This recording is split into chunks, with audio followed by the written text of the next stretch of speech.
नमस्कार दर्शकों, बहुत बहुत स्वागत है। प्राइम न्यूज पर आप देख रहे हैं हमारी खास पेशकश। बात आज हम उत्तर प्रदेश की कर रहे हैं और धर्मांतरण गिरोह की कर रहे हैं। कैसे यूपी में यह पूरा मामला चल रहा है। यूपी एटीएस ने बलरामपुर के रहने वाले धर्म परिवर्तन के मास्टरमाइंड जलालुद्दीन उर्फ छांगुर बाबा को लेकर सनसनीखेज खुलासा किया है। एटीएस ने छांगुर बाबा की सहयोगी नीतू उर्फ नसरीन को भी हिरासत में लिया है। आरोपियों को लखनऊ में गिरफ्तार किया गया। दोनों को कोर्ट में पेश करने के बाद जेल भेज दिया गया है। यह मामला एटीएस थाना गोमती नगर में दर्ज है। आरोपियों के खिलाफ आईपीसी की धारा 121 से 153 417 420 के तहत धर्म परिवर्तन प्रतिषेध अधिनियम 2021 के तहत मुकदमा दर्ज किया गया है। जांच में सामने आया कि आरोपियों ने संगठित गिरोह बनाया था। वो हिंदू और गैर मुस्लिम समुदाय के गरीब लोगों को निशाना बनाते थे। विधवा महिलाओं और मजदूरों को शादी और आर्थिक मदद का लालच देकर धर्म परिवर्तन करवाते थे। कुछ मामलों में डरा धमकाकर भी धर्मांतरण कराने के आरोप लगे हैं। एटीएस के मुताबिक जलालुद्दीन और नीतू को 5 जुलाई को गिरफ्तार किया गया। ईटी ने जलालुद्दीन उर्फ छांगुर बाबा और उनके संबंधित संगठनों के खिलाफ पीएमएलए 2002 के तहत जांच शुरू कर दी है। एटीएस को 100 करोड़ रुपए से ज्यादा के विदेशी लेन देन की जानकारी हाथ लगी है, जो कथित तौर पर फर्जी दस्तावेजों के जरिए किए गए। जिसके बाद अब इस मामले में ईडी की एंट्री हुई है। सबसे पहले अमिताभ यश को सुनिए, जो कि यूपी एटीएस के चीफ हैं। उसके बाद इस सनसनीखेज खुलासे पर हम डिबेट करने जा रहे हैं। छांगुर बाबा उर्फ जमालुद्दीन, जो अपने आप को हजरत जलालुद्दीन के रूप में, पीर बाबा के रूप में प्रोजेक्ट करता है, इसके द्वारा जनपद बलरामपुर के कस्बा उतरौला में एक कन्वर्जन के बड़े नेटवर्क चलाए जाने की बात प्रकाश में आई थी। इसकी जांच एसटीएफ द्वारा की गई और ये जानकारी हुई कि इस ग्रुप द्वारा इनके एजेंट्स प्रेम जाल में फंसाकर यंग लोगों का धर्मांतरण कराते हैं। इसके अलावा नाबालिग बच्चों का भी इस गैंग ने धर्मांतरण कराया। इस गैंग के 40 अकाउंट्स में विदेशों से 100 करोड़ से अधिक की धनराशि प्राप्त हुई, जिसका इस्तेमाल धर्मांतरण के लिए किया गया। ये सभी जानकारियों के साथ एसटीएफ ने एक केस दर्ज कराया, जिसकी इन्वेस्टिगेशन एटीएस द्वारा की जा रही है। एटीएस ने आज इसके मुख्य अभियुक्त छांगुर बाबा को गिरफ्तार कर लिया है और साथ ही 3 अन्य अभियुक्त भी गिरफ्तार हुए हैं। इसके आगे की इन्वेस्टिगेशन जारी है और भी अभियुक्तों के गिरफ्तार होने की संभावना है। तो आपने यूपी एटीएस चीफ अमिताभ यश की बाइट सुनी, उनका बयान सुना। एक बड़ा पैनल मेरे साथ है, उनसे हम गुफ्तगू करने की कोशिश करेंगे, समझने की कोशिश करेंगे कि आखिर कौन है जो यूपी में बड़े पैमाने पर पैसे का लालच देकर, डरा धमकाकर हिंदुओं की तब्दीली मुसलमानों में कर रहा है। स्वागत कीजिए। अविरल मलिक का प्रवक्ता है भारतीय जनता पार्टी के, बीजेपी का पक्ष रखेंगे। बहुत बहुत अविरल स्वागत है। पूजा मिश्रा मेरे साथ हैं, अक्सर डिबेट में रहती हैं, समाजवादी पार्टी का पक्ष रखेंगे। बहुत बहुत स्वागत है पूजा जी। स्वामी अनिल आनंद मेरे साथ हैं, हिंदू धर्मगुरु हैं। स्वामी जी बहुत बहुत स्वागत है प्राइम न्यूज़ के इस खास कार्यक्रम में। नदीम कुरैशी मेरे साथ हैं, मुस्लिम स्कॉलर हैं। सबसे पहला सवाल मैं पूछूंगा अविरल मलिक से। अविरल मलिक, मौलाना साहब पकड़े गए हैं। जलालुद्दीन उर्फ छांगुर बाबा नाम है, बलरामपुर से इनका ताल्लुक है, उत्तर प्रदेश का। लेकिन बड़ी मुश्किल ये है, सवाल ये है कि लोगों को डरा धमका कर पैसे का लालच देकर धर्म परिवर्तन करा रहे थे। 100 करोड़ से ज़्यादा का इंटरनेशनल ट्रांजैक्शन मिला है, मनी लॉन्ड्रिंग का मामला बन रहा है। ये कौन लोग हैं जो पैसे के बूते सनातन के खिलाफ इतनी बड़ी साजिश को अंजाम देने की कोशिश में है? अविरल, बहुत ही दुखद है, शर्मनाक है, निंदनीय है। और जहां तक विषय है कौन लोग हैं, तो निश्चित रूप से जांच के आधार पे दूध का दूध पानी का पानी स्पष्ट रूप से हो जाएगा और किसी प्रकार से इस प्रकार के लोगों को नहीं बख्शा जाएगा उत्तर प्रदेश की धरती पे, ये बिल्कुल स्पष्ट है। और माननीय मुख्यमंत्री योगी आदित्यनाथ जी के नेतृत्व वाली सरकार उत्तर प्रदेश में है और किसी रूप में जिहादियों को टॉलरेट नहीं किया जाएगा। किसी प्रकार से दबाव के आधार पे जो एक प्रकार से धर्मांतरण का एक कार्य चला रहे हैं, अवैध धंधा चला रहे हैं अपनी कमाई के लिए, ये किसी रूप में टॉलरेट नहीं किया जाएगा। इस देश में संविधान का राज चलेगा। उत्तर प्रदेश में संविधान के आधार पर सरकार चल रही है। उत्तर प्रदेश में कानून का राज स्थापित कर रहा कार्य भारतीय जनता पार्टी की सरकार ने किया, वो बिल्कुल स्पष्ट है। वर्ष 2017 के बाद माननीय मुख्यमंत्री योगी जी के नेतृत्व वाली सरकार बनी और जिस प्रकार से कानून का राज उत्तर प्रदेश में स्थापित हुआ वो सबके मध्य में है और किसी रूप में किसी व्यक्ति को किसी रूप में भी कानून को वायलेट नहीं करने दिया जाएगा, बिल्कुल स्पष्ट है। ठीक है, मैं इससे पहले कि पूजा जी और नदीम कुरैशी के पास जाऊं, हिंदू धर्मगुरु मेरे साथ है स्वामी अनिल जी, उनके रिएक्शन के बाद मैं पूजा जी के और नदीम जी के पास जाऊंगा। स्वामी जी, धर्मांतरण का जो मसला है ये कोई नया नहीं है। उत्तर प्रदेश के अलावा बिहार, छत्तीसगढ़ और बड़े महानगरों में भी बहुत धड़ेल से पूरा रैकेट चल रहा है। अब अभी जो साहब पकड़े गए, मौलाना साहब, छांगुर बाबा इनका नाम है, और इनके पास से 40 बैंक अकाउंट्स की डिटेल मिली है। इनकी एक क्लोज एड भी गिरफ्तार हुई है जिसका नाम नीतू उर्फ नसरीन है। उससे भी बहुत चौंकाने वाले खुलासे में 40 जो बैंक अकाउंट्स मिले हैं, उन बैंक अकाउंट्स में इंटरनेशनल ट्रांजैक्शन यानी विदेश से बहुत बड़े पैमाने पर पैसा आया। और जो ये 100 करोड़ का ट्रांजैक्शन है, इसके जरिए प्रॉपर्टीज और लग्जरी गाड़ियां खरीदी गई हैं। यानी धर्म परिवर्तन की साजिश के पीछे सिर्फ देश में ही नहीं है, विदेशी भी इसमें शामिल हैं जो पूरे हिंदुस्तान के खिलाफ इस साजिश को अंजाम देने की कोशिश कर रहे हैं। स्वामी जी।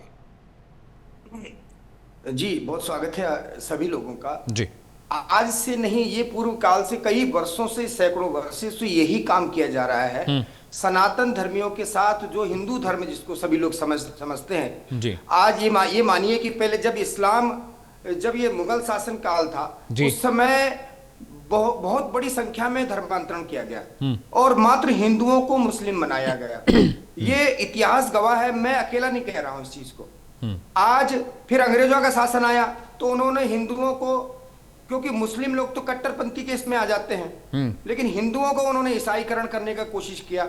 आज जब स्वतंत्र भारत की सरकार है, यहाँ संविधान से देश चलता है, हम और आप सभी मानते हैं, उसके बाद भी पूरे देश भर में, ये तो उत्तर प्रदेश की घटना है, मैं आपको बताऊं कि आप भारत देश के जो सीमावर्ती राज्य लगे हुए हैं, केरल है, सिक्किम है, यहाँ आप देखेंगे तो भयानक तरीके से धर्मांतरण कराने की जो प्रयास किया जा रहा है, प्रयास किया कराया ही जा रहा है। उनको धन बल छल बल जो भी जिस प्रकार से भी वो लोग कर सकते हैं उस प्रकार से वो धर्मांतरण करते हैं, चाहे वो लालच दे, चाहे वो उसको धमकाएं, चाहे वो किसी प्रकार से उसको चंगुल में फंसा लें कि भाई तुम्हारा सीडी ओपन हो जाएगा इसलिए तुम्हें धर्मांतरण करना पड़ेगा।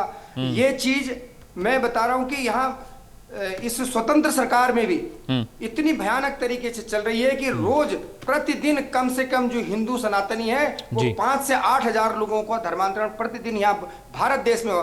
हम लोग कई बार चीख के कह रहे हैं और मैं धन्यवाद देता हूँ आपके चैनल के उनको कि आपके चैनल ने इस चीज को पकड़ा और उठाया, कि क्योंकि जब चैनल इस चीज को उठाता है तो सैकड़ों हजारों लोग देखते हैं और दूसरे लोग इस चीजों से कुछ दिनों के लिए सजग हो जाते हैं जी। लेकिन लालच हर व्यक्ति के मन में रहती है, लोग लालच में आके इस धर्मांतरण को करते हैं, ये मैं कह रहा हूं जी। ठीक है नदीम भाई, मैं आपके पास आ रहा हूं, उसके बाद मैं पूजा जी से लास्ट कमेंट लूंगा, आप तीनों लोगों को सुन लूं।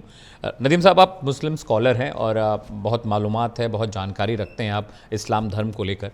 मैं ये समझना चाहता हूं कि इस्लाम, जितना मैंने लोगों से बात की, लोग कहते हैं इस्लाम किसी को जबरन कन्वर्ट कराने की कोशिश नहीं करता, यह आपके दिल पे है, आपके जहन पे है, आप चाहें तो कबूल करें, आप चाहें तो कबूल ना करें। लेकिन मौलाना साहब के पास 40 बैंक अकाउंट्स मिले हैं, विदेश से पैसे आ रहे हैं, लग्जरी गाड़ियां खरीदी जा रही हैं, बलरामपुर से लेकर लखनऊ तक अलग अलग प्रॉपर्टीज़ में इन्वेस्टमेंट हुआ है। मौलाना साहब के खिलाफ बहुत सारे लोगों ने गवाही दी कि जबरन डरा धमका कर भी इन्होंने धर्म परिवर्तन कराया और गरीबों को पैसा, शादी और उनको नौकरी लगवाने के नाम पर, उनको ज़मीनें देने के नाम पर इस तरह की चीज़ें हो रही हैं। बतौर स्कॉलर आप इसको कैसे देखते हैं? इज़ इट गुड और बैड? जी बहुत बहुत शुक्रिया जी। देखिए, सबसे पहले तो मैं आपसे कहना चाहूँगा, मैं मजलिस इत्तेहादुल मुस्लिमीन AIMIM का प्रदेश महासचिव हूँ उत्तर प्रदेश का जी। तो मुस्लिम स्कॉलर हटा के मेरा जो डेजिग्नेशन है उसको सामने लाया जाए, बेहतर है। ठीक है। दूसरी चीज जी, दूसरी चीज ये कि उत्तर प्रदेश के अंदर धर्म परिवर्तन से संबंधित एक कानून है जी, जिसे उत्तर प्रदेश विधि विरुद्ध धर्म संपरिवर्तन प्रतिषेध अधिनियम कहा जाता है। ये कानून 2021 में बनाया गया था इसका उद्देश्य जबरन, धोखाधड़ी या लालच से किए गए धर्म परिवर्तन को रोकना है। इस कानून में धर्म परिवर्तन के लिए जिलाधिकारी डिस्ट्रिक्ट मजिस्ट्रेट को सूचना देना अनिवार्य होता है जी। ये कानून को जितने भी मुस्लिम समुदाय के लोग हैं हमारे देश के कानून को वो फॉलो करते हैं और हमारे देश के कानून को मानते हैं, हमारे देश की अदालतों के आदेश को मानते हैं। लेकिन जैसा कि आपने अभी बताया ये बाबा के बारे में, तो बाबा जी जो कर रहे हैं हमें उसके बारे में जानकारी नहीं है, लेकिन गलत कर रहे हैं। क्योंकि देखिए, इस्लाम धर्म जितने भी लोगों ने अपनाया है वो अपनी मंशा से, अपनी इच्छा से और उनकी अपनी जो मोहब्बत इस्लाम के प्रति, उनकी जो मोहब्बत जागरूक हुई है उसके अंदर, उससे उन्होंने धर्म परिवर्तन किया और इस्लाम को अपनाया है। तो हमारे सदियों से ये चला आ रहा है कि इस्लाम धर्म में जो लोग भी शामिल हुए हैं वो मोहब्बत से शामिल हुए हैं, किसी को भी जबरन या तलवारों के दम पर इस्लाम धर्म कबूल नहीं कराया गया है। और मैं यही कहूंगा कि जो लोग ऐसा कर रहे हैं वो सबसे पहले हमारे देश के, हमारे प्रदेश के कानून को फॉलो करें। हमारे देश का कानून क्या कहता है, चाहे वो हिंदू समुदाय के हो या मुस्लिम समुदाय के मौलाना हो, नदीम भाई मेरा एक सवाल कानून पे ध्यान देना चाहिए। माफी चाहता हूं, मैं आपको बीच में रोक रहा हूं।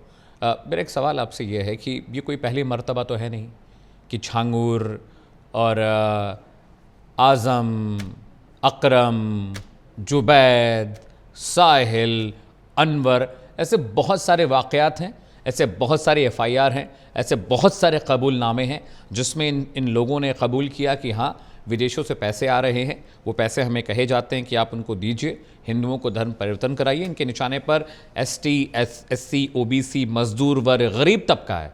तो इस बात से तो इनकार नहीं कर सकते। आपने कहा कि आपको नहीं पता कि पूरे उत्तर प्रदेश में ये खबर चल रही है। ATS के जो चीफ है अमिताभ यश, उन्होंने बाकायदा इस पर प्रेस ब्रीफिंग की है, पूरे डॉक्यूमेंट्स हैं। गोमती नगर का मामला है, लखनऊ का बलरामपुर जो गांव है वहाँ पे पूरा नेक्सस चल रहा था। तो अगर आप मुस्लिम स्कॉलर नहीं है तो आई विल कंसीडर यू कि आप AIMM का पक्ष रखेंगे, एक पॉलिटिकल पार्टी का पक्ष रखेंगे मेरे प्रोग्राम में। तो सिर्फ कायदा और लॉ के बूते अगर ये रुक जाता तो शायद रुक गया होता, लेकिन आप इसकी मजम्मत नहीं करते हैं। आप कह रहे हैं आप मुझे नहीं पता इस बारे में, नहीं होना चाहिए ना। जैसे कि आपने बताया छांगुर बाबा का मैंने न्यूज में भी देखा है और मुझे अखबारों के माध्यम से भी जानकारी प्राप्त हुई है जी। छांगुर बाबा का जो कार्य है वो मेरी नजर में गलत है। उनको इस तरह नहीं करना चाहिए जो वो कर रहे हैं। लेकिन लगातार हिंदू समुदाय के जो धर्म गुरु हैं वो भी लगातार इस तरह के वाकये सामने आते हैं कि वो भी लगातार मुस्लिम समुदाय की लड़कियों का धर्म परिवर्तन लगातार कराते चले आ रहे हैं। उसका भी रिकॉर्ड है, उसमें बहुत सारी FIR है, बहुत सारे न्यूज चैनलों पे भी आप देख रहे होंगे। मैं अगर बरेली की बात करूं या उत्तर प्रदेश के अन्य जिलों की बात करूं तो रोज हमें ये पढ़ने को मिलता है कि आज बाबा जी ने किसी मुस्लिम समाज की लड़की को धर्म परिवर्तन कराया है। तो ये सब क्या है? एक वाकयात आपको याद है? एक कोई केस स्टडी आपको याद है? नदीम साहब बताएं तो फिर मैं बाकी। बीजेपी भी कुछ कह रही है, सुमित, बीजेपी भी कुछ कह रही है और स्वामी जी भी कुछ कहना चाह रहे हैं। तो सनातन धर्मगुरु ने कहा कि आपने कहा कि हमारे 3-4 उदाहरण गिनवा दीजिए, सरलता से किया जाता है, सैकड़ों उदाहरण हैं, शासन में सरलता से किया आप जाता है। गिनवाइए 3-4-5 उदाहरण। जब जनों को उतारा जाता था और जबरन में धर्म परिवर्तन किया जाता था, नहीं तो देश से निकाला या गांव से निकाला कर दिया जाता था। वो बात है भूल गए। धर्मगुरुओं के ऊपर आप आरोप लगाने का प्रकार से कार्य कर रहे हैं, तो आप उदाहरण के साथ बात करिए। आपके पास कोई तथ्य हो तो आप दिखाइए, बताइए। बिल्कुल अविरल, मैं आ रहा हूँ। स्वामी जी मैं आपके पास आ रहा हूँ, पूजा के पास जाना है। नदीम साहब प्लीज एक दो एग्जाम्पल्स या कोई केस स्टडी जरूर रखिएगा, मैं आपके पास आऊँगा दोबारा। पूजा मिश्रा समाजवादी पार्टी की प्रवक्ता हैं। पूजा, ये वाइस वर्सा चल रहा है या आपको लगता है कि मुस्लिम समुदाय के जो सो कॉल्ड मौलाना हैं, सो कॉल्ड गुरु हैं, वो इन चीज़ों में ज़्यादा मुफ्तला हैं, शामिल हैं, या आपको लगता है कि वाइस वर्सा बराबर है, हिंदू धर्म गुरु भी कर रहे हैं, उधर से इधर से मौलाना लोग भी लगे हुए हैं धर्म परिवर्तन करने में? ऐसा है क्या पूजा? आपको नमस्कार अमित जी, और साथी श्रोताओं को मेरा नमस्कार। ऐसा नहीं है कि हिंदू धर्म गुरु भी लगे कन्वर्जन में। ये जो रैकेट की आप बात कर रहे हैं जी कि 2015 तक जो छांगुर बाबा जो भी है बाबा, तो छांगुर बाबा वो नगीने बेचा करते थे जी, अंगूठी और नगीने घूम कर बेचा करते थे। आपको पता ही होगा कि जो नीतू रोहरा है, ये दंपत्ति जाते हैं 2015 में 2015 नवंबर में जाते हैं सऊदी अरेबिया में और धर्म कन्वर्जन करके आते हैं। महाराष्ट्र के हैं ये। तो अगर ये 2015 नवंबर में धर्म कन्वर्जन करके आए और ये जो है 2015 के बाद में जो है छांगुर बाबा गए महाराष्ट्र, इनके संपर्क में आए। ये तो हिंदू है, चले अब इनको मैं मुस्लिम मानती हूँ, तो ये मुस्लिम हो गए हैं क्योंकि उन्होंने धर्म कन्वर्जन किया। फिर ये चले गए वहां से जो है सऊदी अरबिया, ये भी गए सऊदीया में गए, वहां पे जाकर के अपना जो भी नेटवर्क इन्होंने बनाया। ये 3 लोगों का मतलब ये नीतू रोहरा, इनके हस्बैंड और जो है छांगुर बाबा का अपना नेटवर्क बना, ठीक है। नेटवर्क बन करके फिर भाई साहब आ गए बलरामपुर में, और बलरामपुर में आने के बाद में इन्होंने संपत्ति पे संपत्ति बनाई, संपत्ति पे संपत्ति बनाई। कैसे बनाई?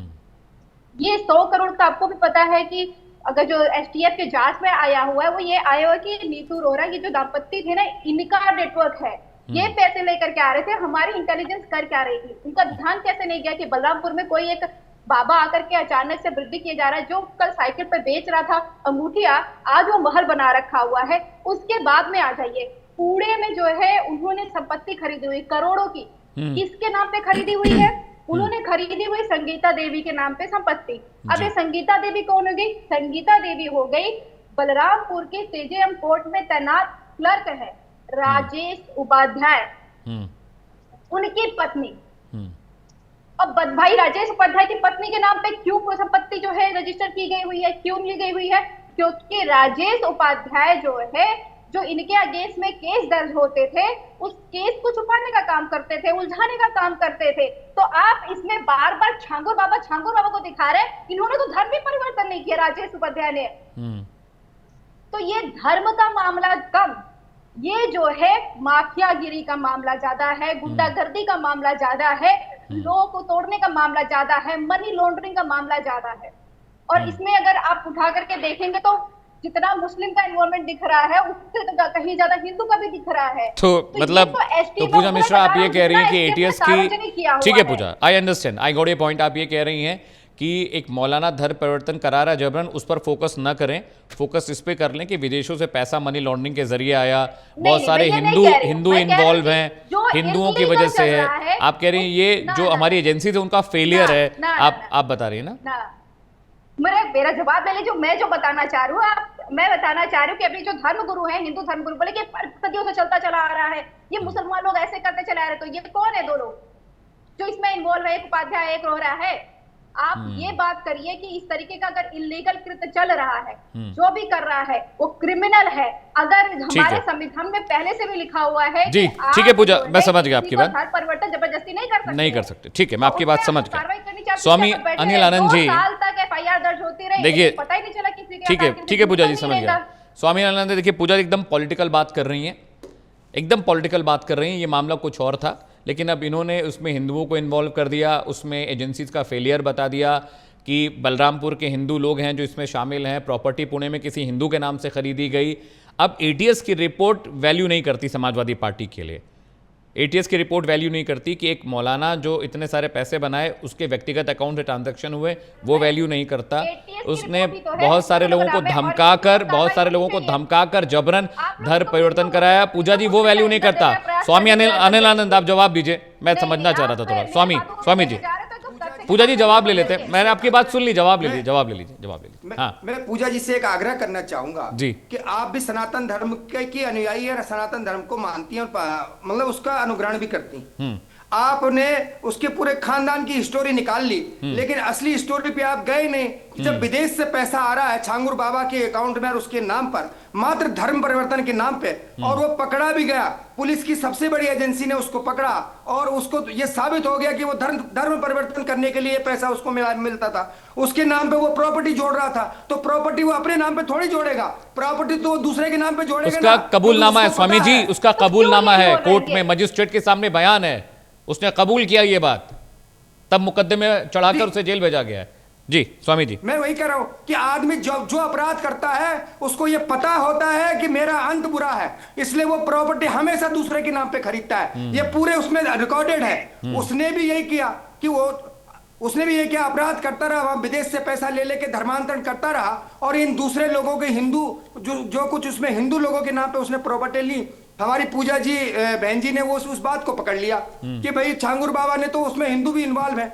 मुझे समाजवादी पार्टी से अरे स्वामी जी, वो एमवाई वाला फिट नहीं हो रहा पूजा जी के लिहाज से। एमवाई वाले में थोड़ा सा फिटमेंट के लिए भी ठीक है। अविरल के पास जा रहा हूं। अविरल, पूजा जी जो कह रही हैं वो एक बहुत political narrative, it's a total political narrative. वो एमवाई वाला फिट नहीं आ रहा है उसमें, तो एमवाई समीकरण के लिहाज से उन्होंने पूरा समझा दिया कि भाई रहे थे वो सनातन धर्म के गुरुओं पे आरोप लगाने का काम कर रहे थे, हिंदू धर्म गुरु पे आरोप लगा रहे थे। मैं सोचता हूं बहुत ही दुखद है।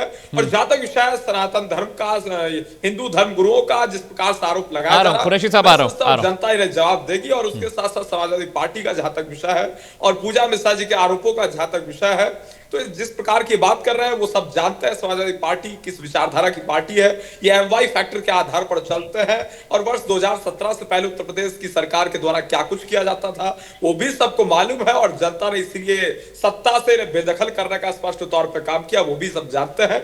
लेकिन जहां तक विषय भारतीय जनता पार्टी का, ये बिल्कुल स्पष्ट है कि इस प्रकार के लोगों को किसी रूप में नहीं बख्शा जाएगा। राष्ट्र विरोधियों को, राष्ट्रद्रोहियों को, संविधान विरोधियों को, गैर कानूनी कृत्य करने वालों को, जिहादियों को, आतंकवादियों को, खालिस्तानियों को, इस प्रकार के लोगों को किसी रूप में उत्तर प्रदेश की सरकार नहीं बख्शेगी, ये बिल्कुल स्पष्ट है। और विदेशी फंडिंग की जहां तक बात है या अन्य किसी प्रकार के सवाल है, तो निश्चित रूप से जांच के आधार पर बिल्कुल स्पष्ट हो जाएगा और पूर्ण रूप से सब कुछ सामने आएगा, इसमें कोई दो राय नहीं है। और जहां तक विषय रिपोर्ट का, तो जो एटीएस की बात है, एटीएस की रिपोर्ट को भी सही ना माने समाजवादी पार्टी, तो उसमें कुछ कहने के लिए बचता नहीं, क्योंकि समाजवादी पार्टी जिस प्रकार की बात कर रही है ये बिल्कुल हास्यास्पद है।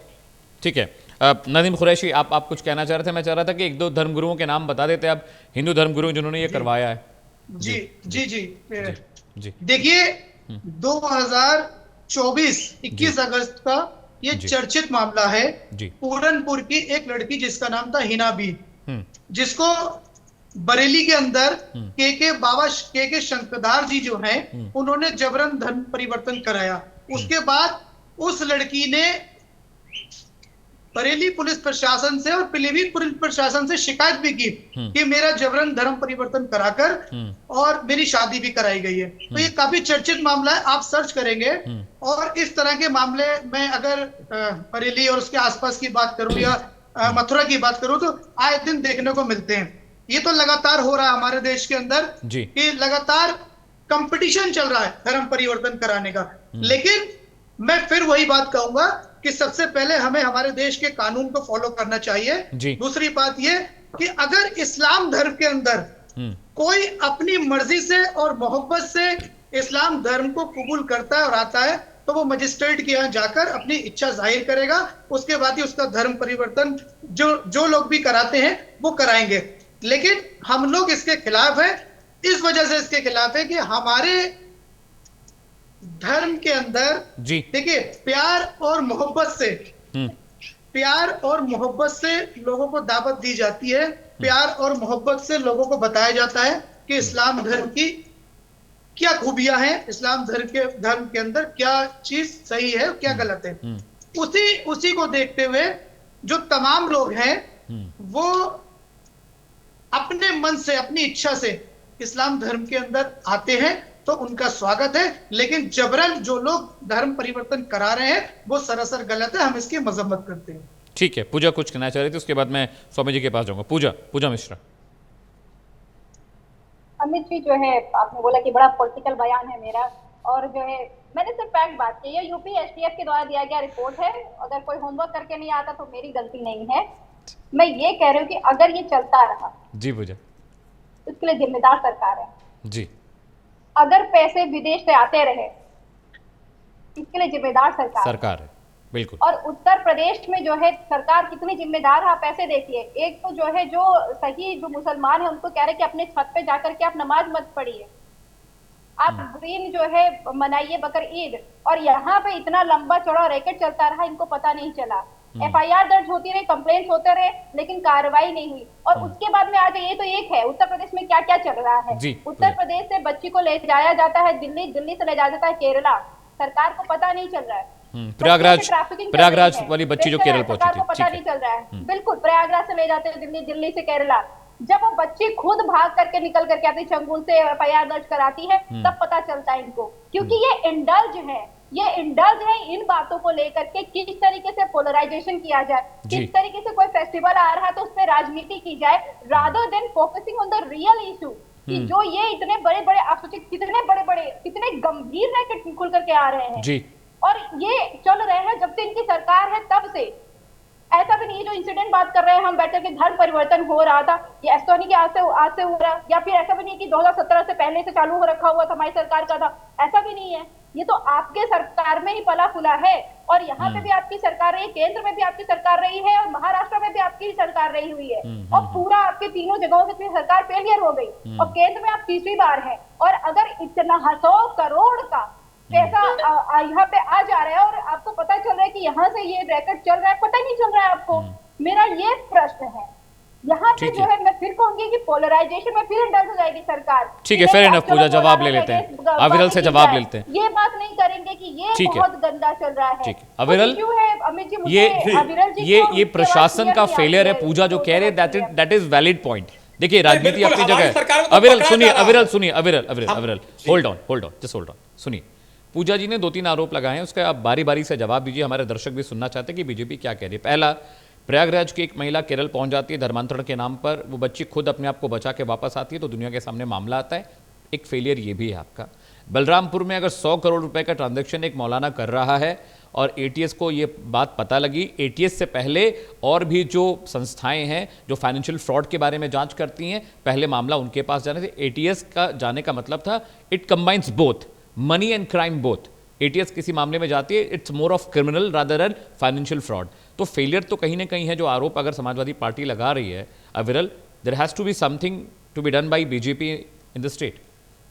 अविरल नहीं, देखिए जो क्राइम कमिट कर रहा है ये उसके ऊपर आरोप नहीं लगा रहे, सरकार के ऊपर आरोप लगा रहे हैं। लेकिन हाँ, जहां तक विषय सरकार का और सरकार के फेलियर का और सरकार के संबंध में सवाल का, तो हमारी सरकार इस चीज को लेकर बिल्कुल स्पष्ट है कि कठोरतम कार्रवाई होगी। और हमारी सरकार में तो ये राज खुल रहे हैं, हमारी सरकार में तो ये अपराधी पकड़े जा रहे हैं, हमारी सरकार के दौरान तो ये क्रिमिनल सामने आ रहे हैं। लेकिन उससे पहले क्या कुछ हो रहा था, चर्चा इस विषय पे भी होनी चाहिए। और जनता जानती है कि उत्तर प्रदेश के भीतर क्या कुछ हो रहा था और किस किस प्रकार की घटनाएं हो रही थी, और पुलिस प्रशासन किस प्रकार का कार्य पूर्व की सरकार में कर रहा था, वो सबको मालूम है। और उसके साथ साथ जहां तक विषय उत्तर प्रदेश की सरकार का, तो बिल्कुल स्पष्ट है, किसी रूप में किसी प्रकार से इस प्रकार के अपराध को नहीं बख्शा जाएगा और कठोरतम कार्रवाई की जाती रहेगी, दंडात्मक कार्रवाई की जाती रहेगी, जारी रहेगा। उत्तर प्रदेश कानून के आधार पर चलेगा, उत्तर प्रदेश संविधान के आधार पर चलेगा, उत्तर प्रदेश बाबा साहब डॉक्टर भीमराव अम्बेडकर जी द्वारा लिखित संविधान के आधार पर चलेगा।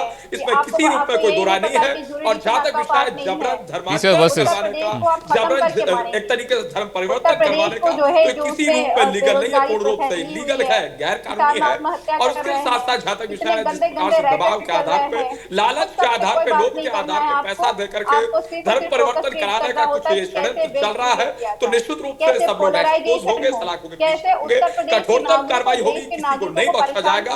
ये स्पष्ट रूप से आपके टेलीविजन चैनल के माध्यम से आपके समस्त दर्शकों को कहना चाहता हूं। आपको कोई परेशानी नहीं है अगर जो है वो लोग खुद निकल करके ना आए, अगर कंप्लेंट ना किए जाए तो फिर ये आपके नाक के नीचे चलता रहेगा, आपको परेशानी नहीं होती है। आपने डिमोनेटाइजेशन किया था कि बंद हो जाएंगे, काला धंधा बंद हो जाएगा, माननीय मुख्यमंत्री जी का क्षेत्र वहां पे नकली नोट का धंधा चलता रहा, आपको फर्क नहीं पड़ा, आपको फर्क भ्रष्टाचारी नहीं पड़ता है, आपको फर्क पड़ता है तो देखा होगा जब डिमोनेटाइजेशन पड़ता है कि किस तरीके से वेस्ट किया जाए between the religion, between the caste, between the people of India. लेकिन ये बिल्कुल और बाकी बाहर से आप पाते रहो, आपको कुछ भी गलत करना है करके चले जाओ। आप जो उत्तर प्रदेश के बच्चों को बेचना चाहते हो बाहर जाओ, बेच दो, कोई दिक्कत नहीं है। आप जबरदस्ती धर्म परिवर्तन करना चाहते हो, कठोरतम कार्रवाई की जाती रहेगी। इस चीज को आप लेकर बिल्कुल क्लियर जो है चले ही जाएंगे भूतकाल में या भविष्य काल में, या स्वामी जी भूतकाल में भविष्य काल में नहीं जाएंगे, केवल पिछली सरकार की हम बात कर रहे हैं। क्योंकि तुलनात्मक अध्ययन जब जनता करती है वोट देने के समय में, तो पिछली सरकार के कार्यकाल को देखती है, इस सरकार के कार्यकाल को देखती है। और पिछली सरकार में अखिलेश यादव जी उत्तर प्रदेश के मुख्यमंत्री थे, तो जनता ने देखा वर्ष 2017 से पहले आपके राष्ट्रीय अध्यक्ष उत्तर प्रदेश के मुख्यमंत्री थे, तो स्पष्ट रूप से जनता ने उस आधार पर जनादेश दिया और भारतीय जनता पार्टी को सत्ता में लाने का काम किया, जो कि काबिले तारीफ है। और उत्तर प्रदेश प्रदेश अपराध मुक्त किस रूप में बन रहा है वो स्पष्ट रूप से नजर आ रहा है। किसी प्रकार से उत्तर प्रदेश के भीतर क्राइम को टॉलरेट नहीं किया जाएगा, इस चीज को लेकर हम बिल्कुल क्लियर है। इस चीज को आपको भी समझ लेना चाहिए और जान लेना चाहिए। उत्तर प्रदेश कानून के आधार पर चलेगा। उत्तर प्रदेश में ना कोई अपराध होगा, ना कोई भ्रष्टाचार होगा। उत्तर प्रदेश में कानून का राज और ट्रांसपेरेंसी होगी। हम राम राज्य की बात करने वाले लोग हैं और राम राज्य की बात यदि कोई पॉलिटिकल पार्टी करती है तो निश्चित रूप से डंके की चोट पर हमारी भारतीय जनता पार्टी करती थी, करती है और करती रहेगी। अब वर्तमान में अकाउंटेबिलिटी लेना। चलिए ठीक है अविरल, ठीक है, गॉट योर पॉइंट। ठीक है अविरल, आपका पॉइंट समझ में आ गया। पूजा जी, क्रेडिट लेना भी छोड़ दीजिए, फिर चीटी भी जो है पैदा होगी तो उसका क्रेडिट लेने के लिए आप खड़े हो जाते हैं। और अकाउंटेबिलिटी अगर हाथी भी मर जाएगी आपकी गलती से तो भी अकाउंटेबिलिटी आप नहीं लेते हैं। शर्म नहीं आती है खुद को फैसला कर रहे हैं। उत्तर प्रदेश का इंफ्रास्ट्रक्चर डेवलपमेंट कर रहा है, अद्भुत विकास उत्तर प्रदेश का हो रहा है। हेल्थ सेक्टर की बात हो, एग्रीकल्चर सेक्टर की बात हो, एजुकेशन सेक्टर की बात हो, हर सेक्टर में डेवलपमेंट हो रहा है। उसके साथ साथ उत्तर प्रदेश क्राइम फ्री हो रहा है। ये बिल्कुल स्पष्ट है। पता नहीं आपकी सरकार कब सीखेगी, हमारी भी सरकार यही है, दुर्भाग्य है कि अकाउंटेबिलिटी कर रही है। गुंडा मुक्त उत्तर प्रदेश का निर्माण हमने किया, ये निश्चित रूप से हमारी उपलब्धि है।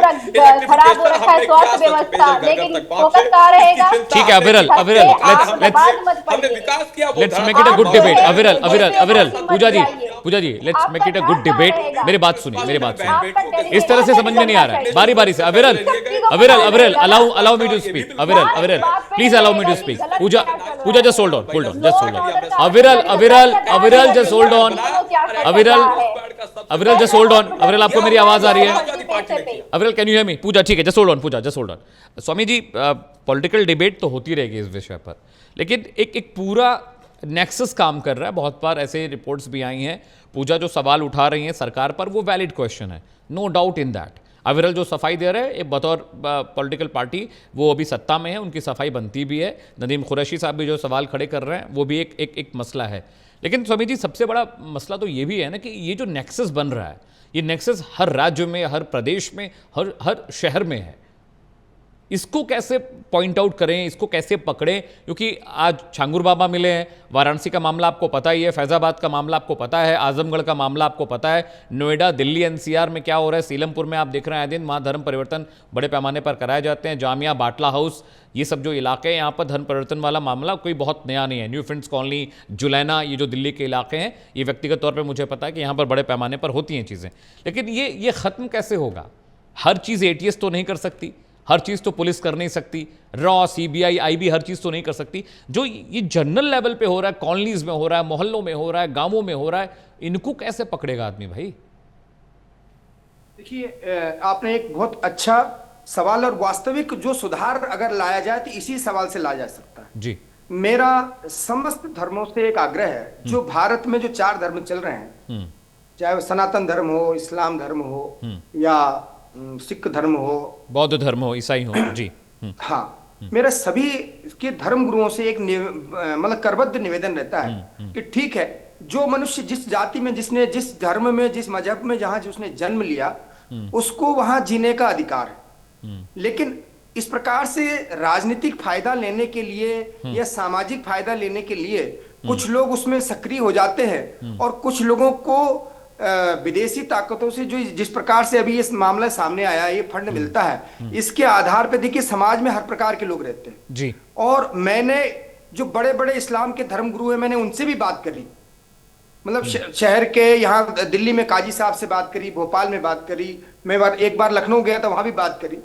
तो जो वास्तव में वास्तविक धर्म गुरु हैं, उनको इन सब चीजों से कुछ भी लेना देना नहीं। एग्जैक्टली। ये बीच में कुछ षड्यंत्रकारी ताकतें ऐसी होती हैं कि जिनको जो जिहाद जो सर पे सवार होता है, जैसे आजकल लव जिहाद के माध्यम से, ट्रेनिंग जिहाद के माध्यम से, कई प्रकार के उनके हथकंडे इतने सारे हो गए हैं, और वो लोग, उनकी समाज में किसी प्रकार की कोई गिनती नहीं होती है, लेकिन जब वो इस प्रकार का स्कैंडल खड़ा करके और बहुत सारा धन कमा लेते हैं, और उसके बाद समाज उनको पूजने लगता है, चाहे वो कोई से भी समाज हो, कोई से भी पंथ हो जी। तो इस पे मेरा सभी धर्मगुरुओं से यह आग्रह है, चाहे देखिए, हम यहाँ लड़ाई करने नहीं बैठे हैं, हम यहाँ सुधार कार्य करने के लिए बैठे हैं। मेरा इस्लाम धर्म के गुरुओं से भी, चाहे ईसाई धर्म के गुरुओं से भी, और या सिख पंथ वालों से, सभी हिंदुओं से भी, सभी से एक अनुरोध है कि ये भारत देश संविधान से चलता है। जो मनुष्य जिस जाति में जिसने जन्म लिया उसको उसी में रहना चाहिए। ये सरकार से इस धर्म से उस धर्म में चले जाओ, उस धर्म से इस धर्म में चले जाओ। और मैं ये कहूं कि ये लोग, आपके घर में अगर कोई अन्यंत्र व्यक्ति घुस रहा है तो कोई ना कोई तो लालच होगा।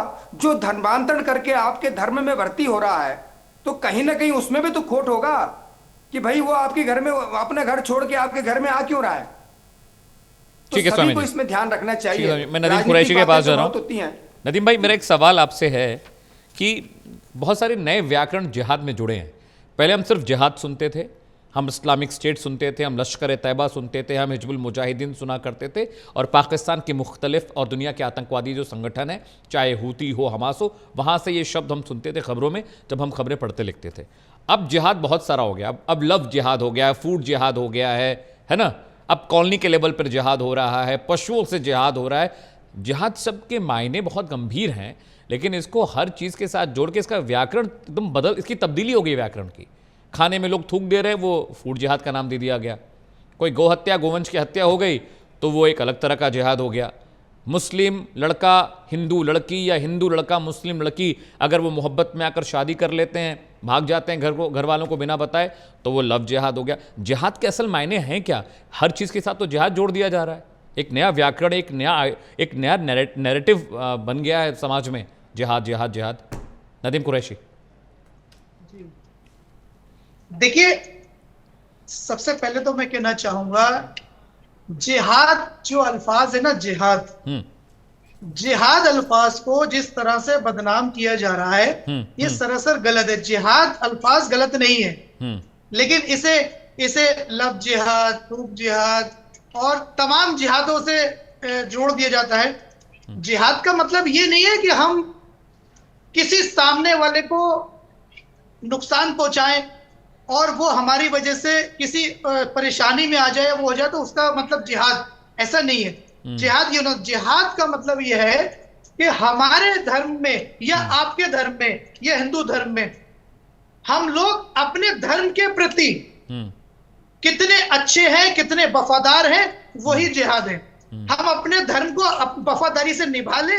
अपने धर्म में हम अपनी वफादारी से, जैसे मैं मुस्लिम धर्म में हूं तो हम नमाजें अदा कर लें, मुस्लिम धर्म के अंदर जो भी कायद है उसे पूरा कर लें, वही जिहाद, उसी को जिहाद कहा जाता है। ये वो जिहाद नहीं है जो जिहाद लोग पता नहीं क्या क्या लोगों ने जिहाद का नाम दे दिया है। देखिए, मैंने, जैसा कि मुझसे सवाल उस टाइम किया गया था, मैंने एक उदाहरण आपको दिया 2024 का, इस तरह की जो घटनाएं हुई हैं धर्म परिवर्तन कराने की, और हमारा भी यही तमाम मुस्लिम समुदाय के लड़के जो हिंदू लड़कियों को लेकर आते हैं और वो लोग प्यार मोहब्बत में उनके साथ आ जाती हैं, अपना धर्म परिवर्तन करने की कोशिश करती हैं और उनके साथ शादियां कर लेती हैं, तो हमारा उनसे ये कहना है कि आप लोग किसी दूसरे धर्म की लड़की को मत लाइए।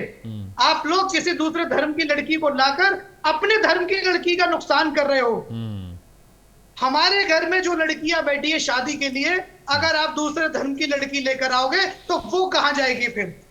वैसे ही सेम हिंदू समुदाय के अंदर होना चाहिए कि आप लोग अगर मुस्लिम समुदाय की लड़की को लाओगे तो आपके धर्म की जो लड़कियां शादी के लिए घर में बैठी है उससे शादी कौन करेगा? देखिए, आप बहुत ज़हीन आदमी हैं, आप पार्टी से बिलोंग करते हैं। मैं एक सवाल पूछ रहा हूँ। जयपुर में एक टेलर काम करता था, दुकान में 2 मुस्लिम समुदाय के लड़के घुसते हैं, गला काटते हैं, वीडियो बनाते हैं, बोलते हैं ये जिहाद जारी रहेगा। तो एग्जाम्पल जो दिया जाएगा समाज में, समाज उसी को तो इन्हेंस करेगा, बढ़ाएगा, घटाएगा, उसी को एब्जॉर्ब करेगा, उसी के बारे में बातें करेगा। आप गर्दन काट देते हैं, वीडियो बना देते हैं, और दो मुस्लिम लड़के कहते हैं कि मेरा नाम फलाना है और ये हमारे धर्म के खिलाफ कह रहा था, तो हमने इसके खिलाफ जिहाद का ऐलान किया, हिंदुओं के खिलाफ जिहाद का ऐलान हो गया। गर्दन काट दे रहे हैं, हाथ काट दे रहे हैं, आपको शायद जानकारी होगी, आपको शायद जानकारी होगी, उन लड़कों का तमाम हिंदू समुदाय के लोगों ने विरोध किया, तमाम मुस्लिम समुदाय के लोगों ने विरोध किया। नहीं, सवाल नहीं समझे नदीम भाई। ये मैं कह रहा हूं, ये कौन है इस तरह का ब्रेन वॉश कौन कर रहा है? इस तरह का ब्रेन वॉश कौन कर रहा है मुस्लिम युवाओं का कि वो गर्दन काट देते हैं, महिलाओं के हाथ काट देते हैं, जबरन किसी लड़की के साथ निकाह कर लेते हैं, फिर उसको तलाक दे देते हैं और कहते हैं कि ये धार्मिक जिहाद है और हम हिंदुओं के खिलाफ जिहाद कर रहे हैं, हमारे सलीके, हमारे तरीके, हमारे पैमाने डिफरेंट हैं। ये कौन लोग हैं जो युवाओं को इस तरह से बरगला रहे हैं? देखिए ये चीज गलत है, युवाओं को किसी के बरगलाने में आना चाहिए ही नहीं है। नहीं, ये कौन लोग हैं, कौन लोग हैं? अब भी भाई ये समाज में कौन से लोग हैं जो 18 साल के बच्चे के हाथ में पिस्टल दे देते हैं और कहते हैं कि मार दो और कह देना कि जिहाद के नाम पे पहुंचा रहे हैं। देखिए ये जो भी लोग हैं जो दूसरों को नुकसान पहुंचा रहे हैं, उनका इस्लाम धर्म से कोई लेना देना नहीं है। इस्लाम धर्म के अंदर हमें ये सिखाया जाता है। ये कौन लोग हैं आप बताइए, आप बताने में क्यों घबरा रहे हैं, क्यों डर रहे हैं? वोट बैंक हमारे जरिए किसी को तकलीफ ना पहुंचे, वोट बैंक पॉलिटिक्स करने वाले लोग सिखाया जाता है। बताइए ना कौन लोग हैं? आप कह रहे जो भी लोग हैं, लोग जो भी नहीं होते हैं, आप बताइए कौन लोग हैं? स्पष्ट से बताइए, आपका क्या आकलन है, आपका क्या अनुमान है? आप अपना अनुमान स्पष्ट कर दीजिए। इस्लाम धर्म हमेशा दूसरों की भलाई चाहता है और इस्लाम धर्म में दूसरों की भलाई। ये कौन लोग हैं जो इस्लाम को बदनाम कर रहे हैं नदीम भाई? ये कौन लोग हैं जो 18 साल के लड़के खंजर लेके जाते हैं, गला काट के रेत देते हैं? ये कौन लोग हैं जो इन बच्चों को बरगला रहे हैं? कहां से आते हैं ये मौलाना, कहां से आते हैं ये प्रीचर्स, कहां से आते हैं धर्मगुरु जो युवाओं को ब्रेन वॉश कर कर लड़ने के लिए भेज देते हैं, आतंकवादी घटनाएं कराते हैं, उन्हें फिदाइन बना देते हैं? अरे हमारे आपके बीच के ही तो बच्चे हैं वो, जो कल तक स्कूल जाते थे, परिवार के लिए 2 वक्त की रोटी कमाते थे, वो जाके अपने आप को फिदाइन बनाकर जाकर फट जाते हैं बम लगाकर, TNT लगाकर। ये कौन लोग हैं जो धर्म का सहारा लेके पूरे समाज को दूषित कर रहे हैं और मुसलमानों के लिए एक गलत जहन में सोच भर रहे हैं सबके समाज में? देखिए सबसे पहली बात आपने कहा ये आतंकवादी। सबसे पहली बात तो मैं आपको क्लियर कर दूं कि आतंकवाद का कोई धर्म नहीं होता जी। और जो लोग इस तरह की चीजों को बढ़ावा दे रहे हैं उनको सजा मिलनी चाहिए, उनको सजा मिलनी चाहिए, चाहे वो दोनों समुदाय में। देखिए मैं किसी के बीच में कोई बोलेगा नहीं। सुनिए, सबसे पहली बात, ये दोनों धर्मों में ऐसे लोग हैं, हिंदू समुदाय में भी ऐसे लोग हैं। अभी अलीगढ़ में क्या हुआ, अभी मुजफ्फरनगर में क्या हुआ, मेरठ में क्या हुआ, ये दोनों धर्मों के अंदर ऐसे लोग हैं, ये दोनों धर्मों के अंदर ऐसे लोग होते हैं और ऐसे लोगों का मजहब से कोई लेना देना नहीं होता है। वो लोग सिर्फ मजहब को बदनाम करने वाले लोग होते हैं और हम ऐसे लोगों की मजम्मत करते हैं, जनता को भ्रमित कर रहे हैं, प्रयास कर रहे हैं। देखिए मैंने अभी जैसा कि कहा कि अभी अलीगढ़ की घटना आपके सामने है, पीलीभीत की घटना आपके सामने है, मेरठ की घटना आपके सामने है, मुजफ्फरनगर की घटना आपके सामने है अभी 4 दिन पहले की। वो लोग कौन थे ये बताइए? क्या वो आतंकवादी नहीं है? क्या वो लोग जुल्म जास्ती नहीं कर रहे हैं? सरकार उनके लिए क्या कर रही है? आप सिर्फ एक ही समुदाय को टारगेट क्यों कर रही है? दोनों समुदाय में ऐसे लोग हैं और ऐसे लोगों का हम बिल्कुल भी समर्थन नहीं करते। ऐसे लोग आतंकवादी हैं और आतंकवादियों का कोई धर्म नहीं होता है, उन्हें धर्म से बिल्कुल ना जोड़ा जाए। अविरल जी नहीं, देखिए आपने इनसे सवाल किया था, बिल्कुल स्पष्ट सवाल था, ये कौन लोग हैं? अब ये कौन लोग हैं, कौन लोग का ये जवाब दे नहीं पा रहे हैं और देना नहीं चाहते हैं क्योंकि इससे इनका वोट बैंक अफेक्ट हो जाएगा। ये वोट बैंक पॉलिटिक्स करने वाले लोग हैं, मुजफ्फरनगर में कौन लोग थे आप बताइए? और मुजफ्फरनगर में कौन लोग थे आप बताइए जरा। नहीं भाई साहब आपसे सवाल पूछा, जो रेस्टोरेंट के अंदर रेस्टोरेंट के अंदर लोगों के साथ मारपीट कर रहे धर्म के नाम पे, वो लोग कौन थे? आप बात नहीं करना चाहते, आप जनता को बरगलाना चाहते हैं। अलीगढ़ के अंदर कौन लोग थे जिन्होंने धर्म के नाम पे लोगों के साथ मारपीट की कोशिश की? वो लोग कौन थे ये बताइए। अपना अनुमान रखिए। नहीं आप पहले ये बताइए वो लोग कौन थे अलीगढ़ में जिन लोगों ने मोबिलिटी की मीट व्यापारियों के साथ में? लेकिन आप नहीं बताना चाहते। आप कैसी बात कर रहे हैं? जनता को भ्रमित करना चाहते हैं। आप एक धर्म को टारगेट मत करिए, आप एक धर्म को बिल्कुल टारगेट मत करिए। आप हमेशा एक धर्म को टारगेट करते हैं, गलत तरीका है ये। आप ये बताइए वो लोग कौन थे जिन्होंने मुजफ्फरनगर में रेस्टोरेंट में घुस के लोगों के साथ मारपीट की? वो लोग कौन थे? उनके खिलाफ कार्रवाई क्यों नहीं हुई अब तक? राज को समर्पित, एक वर्ग को संगठन धर्म के नाम पे लोगों को मार रहे हो, वो लोग कौन है? इस चीज को आप याद रखिए क्योंकि अब बहुसंख्यक आबादी भी जाग चुकी है और इस चीज को याद रखिए, भारतीय जनता पार्टी सबका साथ, सबका विकास, सबका विश्वास, सबके प्रयास की बात करती है। हम संविधान भारतीय जनता पार्टी ने अब तक उन लोगों पर कार्रवाई क्यों नहीं की मुजफ्फरनगर में जिन्होंने अभी रेस्टोरेंट के अंदर कार्यों को अंजाम नहीं देने दिया जाएगा, असंवैधानिक कृत्यों को इस देश में, इस मुल्क में अंजाम नहीं देने दिया जाएगा। इस चीज को आप याद रखिए, बखूबी इस चीज को आपको जान लेना चाहिए। कोई भी व्यक्ति अनकॉन्स्टिट्यूशनल कार्य इस देश में, इस मुल्क में नहीं कर सकता। इस चीज को स्पष्ट रूप से आप जान लीजिए और इस चीज को भी आप जान लीजिए, जो भी गैर कानूनी उत्तर प्रदेश में काम करेगा या भारतीय जनता पार्टी शासित राज्यों में कार्य करेगा। ठीक है, fair enough, fair enough. Nadeem Qureshi, fair enough, fair enough. मेरे पास ज्यादा वक्त नहीं है। नदीम भाई, just hold on, just hold on. Nadeem भाई जस्ट होल्ड ऑन, नदीम भाई just hold on, just hold on. Aviral just hold on, मेरे पास ज्यादा वक्त नहीं है। मुझे जाना है स्वामी जी के पास, फिर पूजा से भी क्लोजिंग कमेंट लें। नदीम भाई, आई एम वेरी सॉरी, टाइम थोड़ा सा कम है, मैं अभी जा रहा हूँ स्वामी जी के पास। स्वामी अनिल आनंद जी, मैं ये समझना चाह रहा था, जैसे कि सबका अपना अपना पक्ष है, नदीम कुरैशी अपना पक्ष रख रहे हैं, अविरल मलिक ने अपनी बात कही, लेकिन आप एक धर्मगुरु हैं, आप सनातन धर्म को समझते हैं और उसकी बारीकियां जानते हैं। आपसे मैंने सवाल पूछा था कि कैसे इस पर लगाम लगे, आपने कहा कि हाँ ग्राउंड लेवल पर काम करने की ज़रूरत है स्वामी जी, लेकिन ये घटनाएं रुक नहीं रही हैं और आगे भी नहीं रुकेंगी। सरकार की कमी है, सरकार का फेलियर है, या प्लानिंग ठीक से नहीं है, या एग्जीक्यूशन ठीक से नहीं है? स्वामी जी बिल्कुल, आपका ये सवाल बिल्कुल सही है। इसमें हम उनके साथ खड़े हैं। सरकार की कमी है, इसमें ये चीज़ मात्र बंद होना समाज की चाहिए। कमी है। हाँ, समाज में, समाज के जो धर्म गुरु हैं, मैंने पहले भी कहा कि सारे समाजों के धर्म गुरु अगर अच्छी शिक्षा देंगे तो लोग अच्छी शिक्षा ग्रहण करेंगे और उसका अनुपालन पूरे देश में और अपने समाज में उतारेंगे। आज स्थिति ये हो गई है कि चाहे वो अभी जो कुरैशी साहब कह रहे थे कि पहले तो उनको जिहाद का अर्थ ही नहीं मालूम। जिहाद का अर्थ होता है संघर्ष करना, उसका अर्थ आप निकाल के देखिए, उसमें संघर्ष करना होता है। तो जो इस प्रकार से मैं उनसे ये पूछना चाहता हूं कि ठीक है, उन्होंने एक दो केस उन्होंने सामने रखे और अभी तक आप क्राइम की डायरी उठा के देखिए तो इस्लाम धर्म से जुड़े हुए सारे लोग उसमें 90 से 95% लोग उसमें आते हैं। तो इनकी ठेकेदारी कौन करेगा, मैं ये पूछना चाहता हूं। मैंने तो बड़े बड़े मौलानाओं से भी बात करी, लेकिन वो कहते हैं साहब हम तो अल्लाह का फरमान सुनाते हैं, अच्छी बात बताते हैं, लेकिन इसकी जिम्मेदार मात्र ये धर्म गुरु हैं, चाहे वो किसी भी समाज के हों, चाहे वो इस्लाम समाज के हों, चाहे इस्लाम में जमात के माध्यम से लोगों का जो माइंड वॉश किया जाता है उसको बंद करना चाहिए। मैं पहली शब्दों में कहूंगा, क्योंकि अभी मौलाना साहब से भी इनसे पूछ लीजिए आप कि जमात में जितने लोग जाते हैं, मैं एक मिनट अपनी बात पूरी कर लूं। जी जी स्वामी। जमात में जितने लोग जाते हैं उसमें एक मौलाना तो ठीक रहते हैं, वो पढ़े लिखे रहते हैं, लेकिन बाकी जितने लोग जाते हैं वो सब क्राइम हिस्ट्री वाले लोग रहते हैं। उनके घर वाले उनको सुधारने के लिए जमात में भेजते हैं। तो जो अपराधी प्रवृत्ति का व्यक्ति जमात में जाएगा तो वो बताएगा क्या? तो पहले तो मेरा निर्णय है कि जमात जब चलाई जाए तो वास्तविक तौर पे जो धर्म गुरु जो मौलाना है वही जाए, उसमें कोई व्यक्ति क्राइम में फंस जाता है, उसके घर वाले परेशान हो जाते हैं और उसके घर वाले मस्जिद में जाते हैं, मौलाना साहब से कहते हैं इसको जमात में भेजना है, फिर उसको जमात में भेज देते हैं। उसका दिमाग तो वही चलेगा ना जो उसके दिमाग में भरा हुआ है। आप गलत कह रहे हैं महाराज जी, आप गलत कह रहे हैं, आपको जानकारी नहीं है। आप मेरे को पूरी जा रहे हैं भैया, मैं आप लोग, मुझे ऑब्जेक्शन है, मेरा आपसे निवेदन है, नहीं इस्लाम को टारगेट क्यों किया जाता है? इस्लाम को टारगेट करना गलत है। नहीं, इस्लाम को टारगेट नहीं कर सकते आप। नहीं, आप इस्लाम को टारगेट कर रहे हैं। ऐसे ही हिंदू धर्म में भी अगर मैं आपको चैलेंज देता हूं, अगर कोई इस प्रकार से करता पाया गया तो आप उसको रिकॉर्ड करिए, हमारे पास लाइए, अगर हम खड़े होकर बयान देके उसको सजा दिलवाएंगे, ये हम गारंटी से कह रहे हैं। लेकिन क्या है, अगर आपको धर्म को सुधारना है, इंसानियत पे चलना है, तो सबको मिलकर काम करना पड़ेगा। इस प्रकार से बिल्कुल आप शुरुआत करिए, हम आपके साथ हैं, आप शुरुआत करिए। ऐसा हम आपके साथ है, ऐसा नहीं होना चाहिए। दोनों धर्मों में ऐसा नहीं होना चाहिए।